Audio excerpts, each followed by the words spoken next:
Hello, friends. Leigh Brown here. Welcome to Crazy Shit in Real Estate. Today, you get to meet one of the people who makes my mama hen heart sing, an early career realtor named Landon Pastori, who I met at an event in Eastern Michigan. And he's got a story for you and a reminder about realtor safety for those of y'all that are realtors. So enjoy the conversation. He's a delight. And then after you enjoy this, go to the show notes and connect, and I'll see you on the other side. You're listening to Crazy Shit in Real Estate. You'll be amazed at all these wild but true situations that others have found themselves in. Because on this show, you'll hear uncensored, unbelievable stories from the world of real estate. I'm Leigh Brown. Let's dive right in. Thank you for coming on the show. Thank you so much for having me. I appreciate you. So now that you have shown up on Crazy Shit in Real Estate, and all of my viewers are like, who is this man in the dark with a nose ring and headphones, and he's younger than you are? I know, right? So I'm like the Cougar podcast host today. So Landon Pastori, tell them where you're located, a little about yourself. Give us the inside baseball. Yeah, so I joined real estate in the middle of the pandemic, which was a wild time. I joined in the East Central market of Michigan. I've been in since last April, so it's been about 9 months now that I've been operating, and it's been it's your baby. I certainly am a little baby in the real estate world, but it's been going really, really well. In my first year, I threw up just under 2.5 million in sales, and in our market, that's pretty on par for a great year. So for our listeners that are in the Bay Area and are thinking, that's a teardown house. Yeah, that's 2 houses. Yeah, exactly. In Michigan, what's your average price point, would you say, for a house? 350? Our average price point in Genesee County is about, I think it's 110,000. There's a lot of houses. Yeah. So my brokerage, our average price point is 220,000. We just had a meeting about that the other day, which was really, really good. But yeah, so last year I sold 11 houses, and this year we are on track to surpass that by 20. And for the record, if you did not know, because we have almost 1.6 million realtors in the country, the average realtor sells around 8 houses a year. So Landon, in less than 12 months, you have outsold the average realtor. So high five. Thank you so much. That's a big deal. And it also means you've landed in a profession that seems to resonate with you. And I'd love to know, I mean, you're obviously in the younger part of your life. So what attracted you to real estate as a career? It's often not thought about by younger people because being a commission field, it's very hard to pay your bills when you're commission only, especially with a large ticket item. So who got you started and who kept you going? And give us a little bit of insight on that, because I find a lot of people would love to do this business. They're scared out of their minds. Yeah. So my love for all things business came from my mother. I have to hand that to her 100%. She's a rock star. When it came to any point in time in life where it was like, hey, we have some bills to pay, she made it happen no matter what. And it was a very deep-rooted entrepreneurial spirit that she definitely got from my grandfather. But she would go out and she would buy furniture for $20, $30, $40 at some estate sale or a VOA or something of the sorts. And she would redo it and then sell it for 10, 20, 30 times the price. It was ridiculous. It would blow my mind. And one day we went to an estate sale together, and she wanted to buy this old airstream that was like caving in on itself. And she was like, no, we're going to buy it. We're going to redo it together, and we're going to sell it. We're going to make a bunch of money. And I was like, Mom, you're insane. This is never going to work. We know nothing about this. We can't do this. And she said, we'll figure out a way. So given that, fast forward 2.5 years, and I had my own business called Ageless Restoration, and I was restoring vintage campers. And we did. Wait. Yep. This one airstream turned into a whole business? Yeah. We restored 26 campers in the course of 2.5 years. Okay, so wait a minute. I hate the rabbit trail on this. How does an airstream collapse in? Was it rust, or was it? It was. And what happened? Yeah, so it just wasn't taken care of well, and it was just kind of parked behind the barn, back in the trees, and it just over the years, just rain and snow is the big one. Up here, we get so much snow that it's like the roofs of those things, they can't take the weight. So they'll start to, every year they sag a little bit more. But yeah, from there. What did you all buy it for? What'd you sell it for? I mean, I'm going to sound like Shark Tank now. So what was your Before you get the rest of the story, I'd love to share a quick message from today's sponsor. This episode is sponsored by Follow Up Boss, one of the leading CRMs, client relationship managers for residential real estate. Tons of top producing agents and some of the fastest growing teams out there are using Follow Up Boss. to increase lead conversion, eliminate busy work that you're not doing anyway, and frankly, deliver a higher class experience in real estate to everybody who chooses you as their realtor of choice. So if you're going to keep listening to this, which I know you will, there's more information and a personal review of Follow Up Boss. For more information, go to followupboss.com/crazy. So our cost on that one, I believe it was like $1,200, and we ended up selling it for, I think it was like 7,000 or 8,000. And that was end over end with pretty much every one of them. Yeah. I was 18, 19-year-old having a little bit too much money because I fell into a little business with my mom. Yeah, it worked out really, really well. Mom, you do the furniture. I'll do the airstreams. Yep. Yes. Yeah. And the crazy thing is we were downtown Flint at the time is where we were living. And at one point we had, these are very small lots, but we had 3 campers in our driveway and 1 in the back. And the city came and they were like, hey, we got to figure something out here. And we were like, we're just trying to make money. So we ended up just about 8 months after that is when we stopped doing it. But yeah. Was it in the zoning that there's a max number of airstreams you can have in your driveway? Yeah. X amount of land to X amount of airstreams. Yeah. No, they were just saying that it was a lot of work that was ebbing into the night and stuff too. So it was like people were getting a little salty about that. But it's so funny. Okay. So anyway, that's fascinating to me. So you sold that business or you just quit doing it? I ended up just stopping, like just right when I got to low inventory. I was like, I'm going to sell these last couple and I'm going to focus on, I clearly found out that I liked business.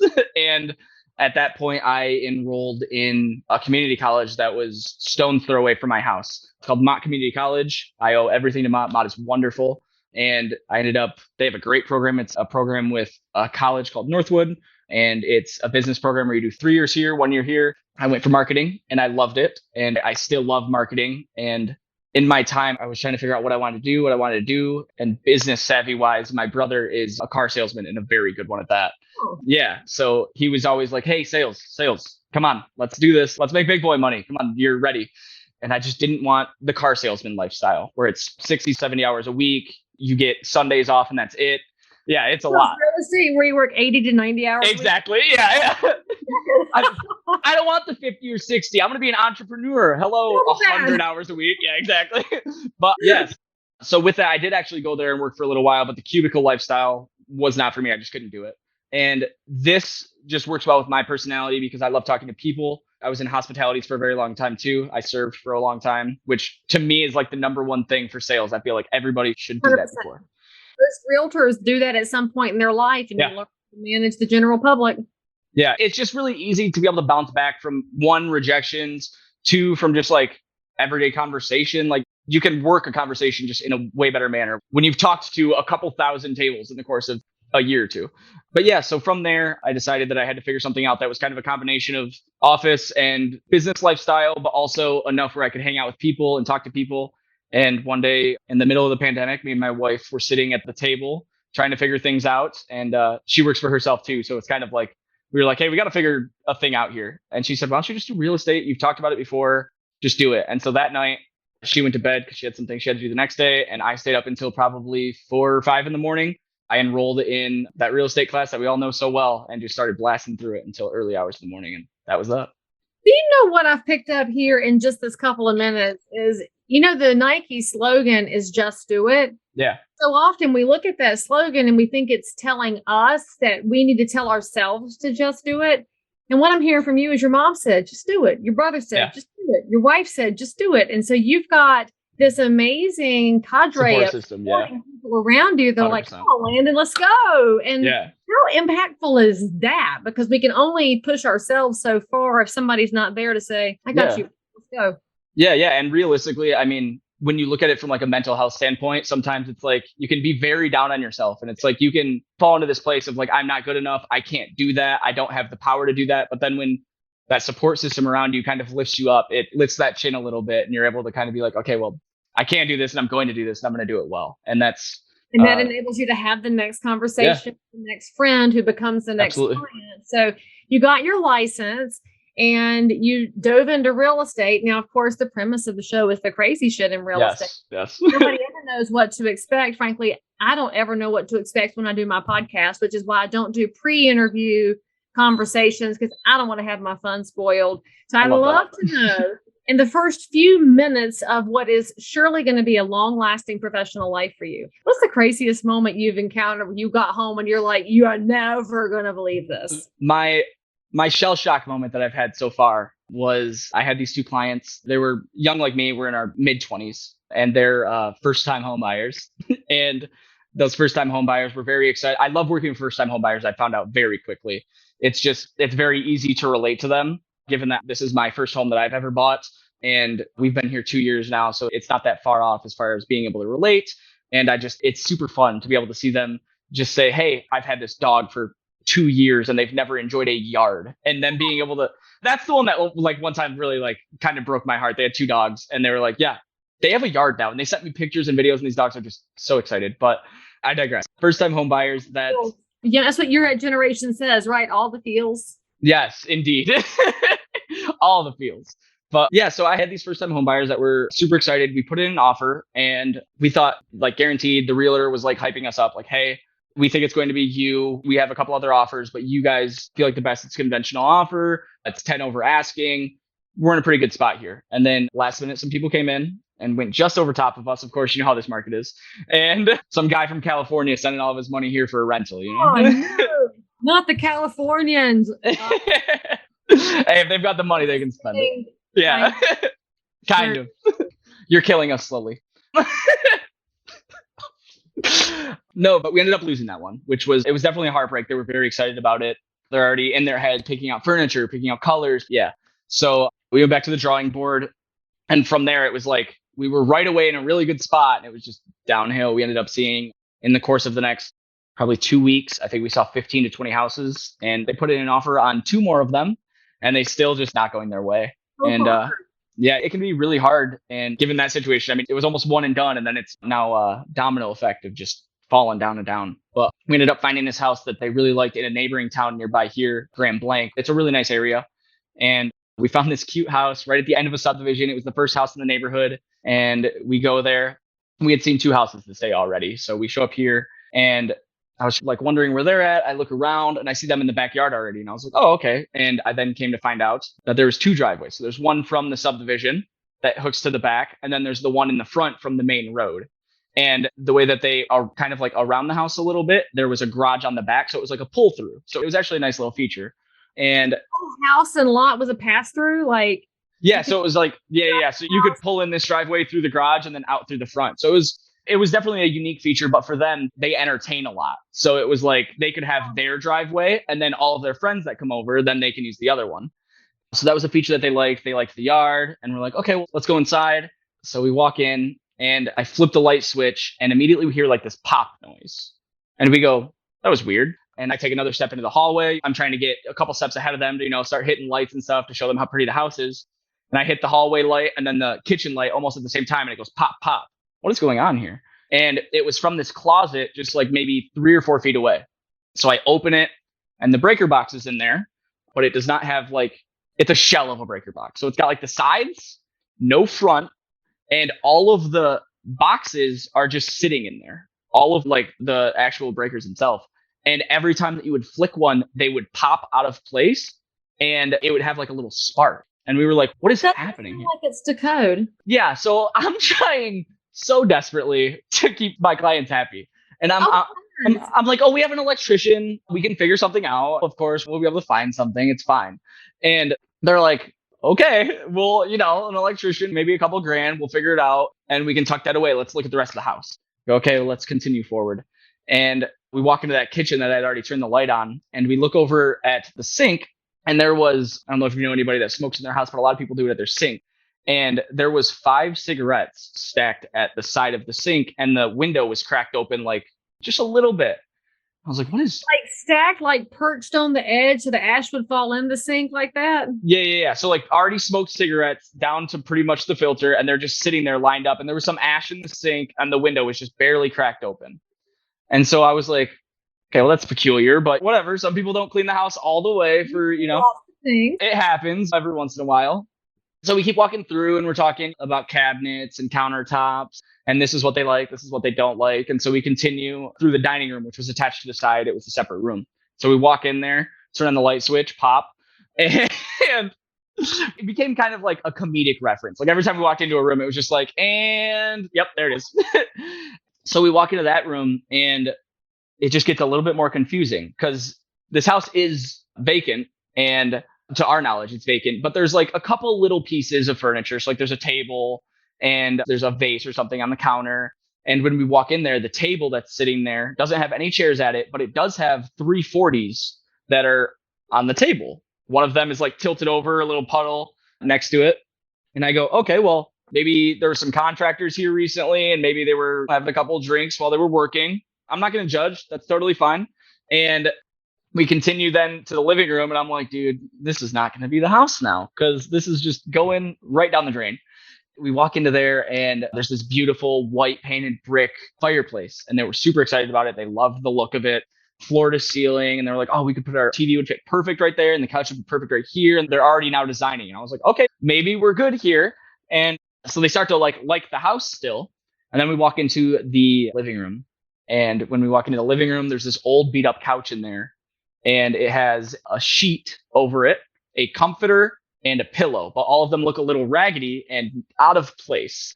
We quickly put together that we thought that maybe there was a squatter hanging out here. And I mean, those things can happen. It's probably not a unique story here, but it continues down a bit of a path. As we walk to the back rooms, we realized this house wasn't vacant. They had either left some things that they still needed to move or they purposely left them. But the two girls' rooms that were at the end of the hall were just ransacked. There were some holes in the wall. There was a dresser on the floor. There's clothes everywhere, posters ripped down. Somebody had a fun little time in here. And that was both of the girls' rooms in the back. And finally, we were just like, hey, let's just get out of here. This is, as we walk through the house, just getting worse and worse. So we walk back down the hallway. We're flicking off lights. And even as you flick them off, you're hearing the little pops come from the pop, pop. And we make our way to just the far side of the kitchen where the door to either the back driveway or the front driveway. And as we're doing our little bit of conversation there, talking about the other two houses that we had seen and talking about potential houses in the future, that was our last house of the day. We see a man walking up the back driveway and he's got a hoodie on and some pants. And I go, hey, let's just go out the front here. And he sees us through it. It's one of those doors that has like half glass. And he sees us through the glass and kind of just like, oh God, he has like that is full on his oh shit moment. And he just breaks out towards the woods in the back and he runs away. Okay, so I told y'all that I would do a review of Follow Up Boss, because I'm your friend in real estate, and I did. Now, there's a blue million CRM out there. I mean, if you go to any Facebook group, every realtor's like, which one should I use? Which one should I use? And you know that these CRM, which are client relationship managers or customer relationship manager, whatever you want to call it, it's truly a system that's just designed to help you know what to do next because you're very busy and you're a multitasker in real estate. With all those different tasks and balls up in the air, you need something to help you stay on track. And that's what Follow Up Boss does. Now, when you save a name and a phone number in there, that is basically a Rolodex. Follow Up Boss is going to take the names and phone numbers and also help you know what to do next. So you can maintain these relationships with your neighbors because that's what this is about. Real estate is not about serving just prospects and clients. It's about taking great care of your neighbors' needs in real estate. And if you'll use a tool like Follow Up Boss, where they remember you, they might even call you when they're ready to buy or sell again, or when their mom and daddy do, or their best friend or their kid, and you want to be top of mind, that's what a product like Follow Up Boss will do for you. Truly, it's going to change your business when you start paying better attention to people. They don't have to know you used Follow Up Boss, but they'll totally understand that they are being heard by you. So now there's a free trial for my people because you're loved. Go to followupboss.com/crazy. No credit card is required. And frankly, because you're my people and we made an ask for you, Follow Up Boss said, yes, you get double the free trial. That's actually enough time to log in, put some pieces in it, and watch it change your business as it has for so many realtors and teams nationwide. Again, go to followupboss.com/crazy to start your free trial today. And he didn't come towards y'all. Yeah. We were very thankful about that. And to kind of reference where we met, realtor safety is so important and people do not take it anywhere nearly as serious enough. You spoke about this when you were in Frankenmuth talking at the Women's Council of Realtors, and people definitely need to be a little bit more cautious because situations like that arise. Even ourselves, we should have been more cautious in that situation. As soon as we seen what was potentially happening, we should have left. But yeah, as far as realtor safety, it needs to be top of mind. But we were able to then get out to our cars and we made way for the rest of the day. But that was my story of how a small electrical error turned into potentially having to deal with a squatter. After we left, I had messaged the agent and I said, hey, there's something going on here. And I messaged her through Showing Time, the app that we used to do all of our showings. And then I also emailed her and I never got anything back. Seriously, not even a thank you for letting me Nothing. know. Own agents. Not a single thing. So I'm guessing your people didn't buy the house. they turned that one down. Yeah, actually. I mean, it happens, right? So people, they can talk their way through so much, but then they hit that breaking point of this is not meant to be. And sometimes it's totally controllable situations like this where you got to change the locks, you got to clean the stuff out. And it might have been okay if they hadn't spotted the dude, but yeah, it could have definitely been a a fine situation. But I mean, once we saw the guy, it was kind of just like, yeah, all right. And obviously now we know he was a squatter because he booked it. He was like out of here. Yeah, he was to the woods. But those first-time home buyers did buy their first home, and their dogs have a beautiful yard just up the road from that house. So, and they probably like the house they bought even better. They do. They love that house. Yeah. Yep. That's the wildest thing about real estate, and you'll find this for the rest of your career. The right house always works itself out. It finds you, yeah. The wrong house will throw up roadblocks, and it's kind of like, do you read Stephen King at all? Have you read 11/22/63? I haven't read any Stephen King yet because I know everything kind of has like this interconnected thing. And I want to be able to kind of I don't want to do the thing where I'm like, oh, one book here, one book there. I want to kind of just like jump into Stephen King, if that makes sense. Well, see, but this one is different. It's like a super psychological one, 11/22/63. And I bring it up because in the premise of the book is this guy finds a rabbit hole back in time and he decides to stop the assassination of JFK, thinking it fixes the world.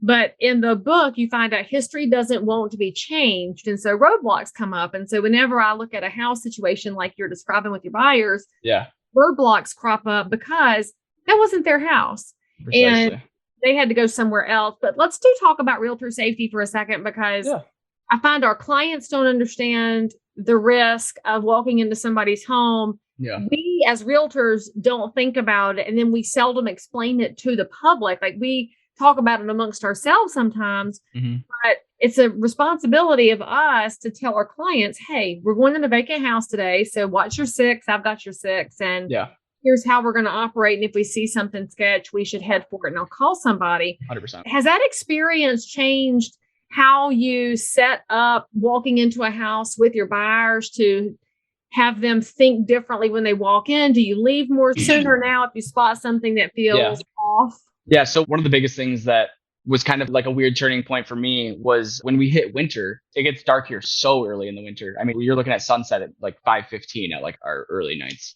And that was one of those things where I was like, hey, I really don't want to be going meeting new clients and stuff like that out in the middle of the night, because that's a big safety thing. But then additionally, anytime anything kind of just like hits you the wrong way, I've been very quick to be like, hey, let's take a step back. Let's take a look at things, and let's maybe move on to the next one a little bit quicker than we thought. It's definitely front of mind rather than back of mind now.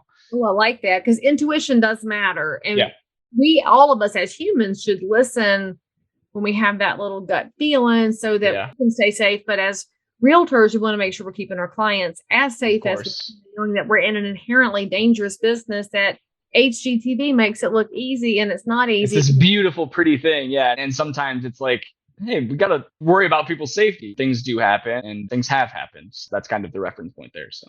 And then in the meantime, we don't recommend that you smoke by the sink, friends. And that if you drink a 40, throw it away. Just common courtesy.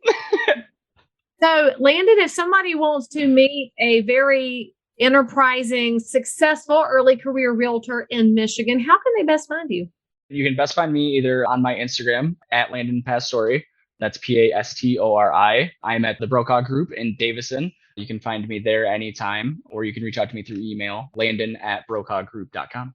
And we will have all of Landon's contact information and handles in the show notes for this episode. Now, before you go click on it, leave him a nice note and tell him how glad you are he became a realtor. Make nice comments, give a thumbs up. You give me 5 stars and a subscribe and a bell so you can come back for more. And by the way, you want to make friends with Landon because he has great podcast suggestions. I started with 70 over 70 because And it's like, I feel all like a big mush pot every It's time. heartwarming, isn't it? It's so good.